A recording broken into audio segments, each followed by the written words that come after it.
BJP सांसद वरुण गांधी बीते कुछ दिनों से अपनी ही सरकार की नीतियों के खिलाफ लगातार हमले करते नजर आए हैं। जनसभा हो या फिर सोशल मीडिया, वरुण गांधी लगातार जनहित से जुड़े मुद्दों पर अपनी सरकार की नीतियों को कटघरे में खड़ा कर देते हैं।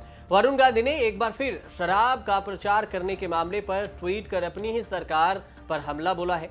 वरुण गांधी ने लिखा है कि क्या रामराज्य में सरकार के पास राजस्व बढ़ाने के इससे बेहतर विकल्प नहीं है। बीजेपी सांसद वरुण गांधी बेरोजगारी, किसान आंदोलन, सरकारी सिस्टम पर भी कई बार सवाल उठा चुके हैं। अब वरुण गांधी ने योगी सरकार द्वारा प्रदेश के रेलवे और मेट्रो स्टेशनों पर प्रीमियर ब्रांड शराब बेचने की अनुमति देने के फैसले पर सोशल मीडिया पर नाराजगी जाहिर की और वरुण गांधी ने एक्स पर लिखा कि करोड़ों परिवार उजाड़ने वाले शराब का राजस्व वृद्धि के लिए प्रचार करना बहुत ही दुखद है। शराब का नकारात्मक असर शराबी से अधिक उनके परिवार पर पड़ता है, महिलाओं और बच्चों के मानसिक स्वास्थ्य पर पड़ता है। क्या रामराज्य में सरकार के पास राजस्व बढ़ाने से इसके अलावा और भी कोई बेहतर उपाय नहीं है क्या? यह सवाल वरुण गांधी ने एक्स पर पूछा है। इससे पहले अखिलेश यादव ने कहा कि क्या अब बीजेपी सरकार के पास प्रदेश की अर्थव्यवस्था को 1 ट्रिलियन बनाने के लिए यही रास्ता बचा है। उन्होंने ये भी कहा कि इसका मतलब तो यही हुआ कि प्रदेश में लाखों करोड़ों के निवेश का जो दावा किया गया वो झूठा है। अखिलेश यादव एक्स पर लिखते हैं कि प्रिय प्रदेशवासियों, उत्तर प्रदेश बीजेपी सरकार के पास 1 ट्रिलियन की अर्थव्यवस्था बनाने के लिए क्या यही एक रास्ता बचा है कि शराब रेलवे, मेट्रो स्टेशन और क्रूज पर बेची जाए। इसका मतलब ये हुआ कि लाखों करोड़ों के निवेश में जो दावे किए जा रहे थे यूपी में हुए, वे सभी दावे झूठे हैं। तभी तो सरकार ऐसे अनैतिक रास्तों को अपना रही है। आज शराब बिक रही है, कल को दूसरे और भी मादक पदार्थ सार्वजनिक जगहों पर बेचे जाएंगे। वरुण गांधी अक्सर ऐसे बयानों को लेकर भी चर्चा में रहते हैं जो बीजेपी की पार्टी से बिल्कुल ही अलग होती है, बिल्कुल मेल नहीं खाता।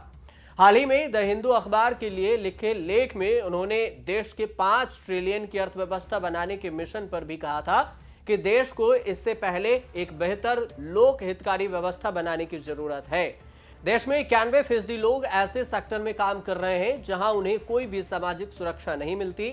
वरुण गांधी का ये लेख प्रधानमंत्री नरेंद्र मोदी के उस दावे पर निशाना था जिसमें वो देश को 2025 तक 5 ट्रिलियन की अर्थव्यवस्था बनाने की बात करते हैं। पहले भी कई मौकों पर वरुण गांधी के स्टैंड ने बीजेपी के लिए मुश्किलें खड़ी की है। उन्होंने कृषि बिल के खिलाफ प्रदर्शन कर रहे किसानों का समर्थन किया था। वो किसान जो मोदी सरकार की नीतियों के खिलाफ सड़कों पर उतरकर विरोध प्रदर्शन किए थे। हाल ही में कांग्रेस के नए प्रदेश अध्यक्ष अजय राय ने वरुण गांधी को लेकर कहा था कि उन्हें लगता है कि बीजेपी में रहकर वरुण गांधी अपने स्तर को कमजोर कर रहे हैं। वरुण गांधी को निश्चित रूप से इससे लेकर सोचना चाहिए।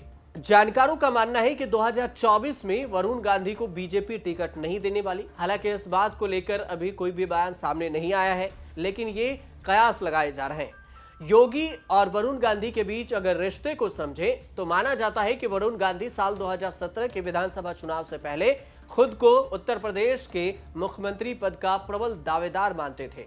लेकिन जब बीजेपी को राज्य में बहुमत मिला तो जो 2 नाम सामने आए वो थे मनोज सिन्हा और योगी आदित्यनाथ। वरुण गांधी का नाम दावेदारी के लिस्ट में भी नहीं थी और साल 2017 से पहले इलाहाबाद में बीजेपी की बैठक हुई थी जिसमें वरुण गांधी सीएम पद का चेहरा है, इसी के संकेत देते हुए पोस्टर भी लगाए गए। ये बात बीजेपी के केंद्रीय नेतृत्व को पसंद नहीं आई। इसके बाद वरुण गांधी को जनरल सेक्रेटरी के पद पर से हटा दिया गया, राष्ट्रीय कार्यकारिणी से भी हटाया गया। इसके बावजूद वरुण गांधी लगातार ऐसे बयान देते आ रहे हैं जो पार्टी के लाइन से अलग है। योगी आदित्यनाथ और वरुण गांधी के बीच कोई व्यक्तिगत मसला तो नहीं है, लेकिन ये मनमुटाव सीएम पद की कुर्सी को लेकर हो सकता है। आप देखते रहिए न्यूज़ तक।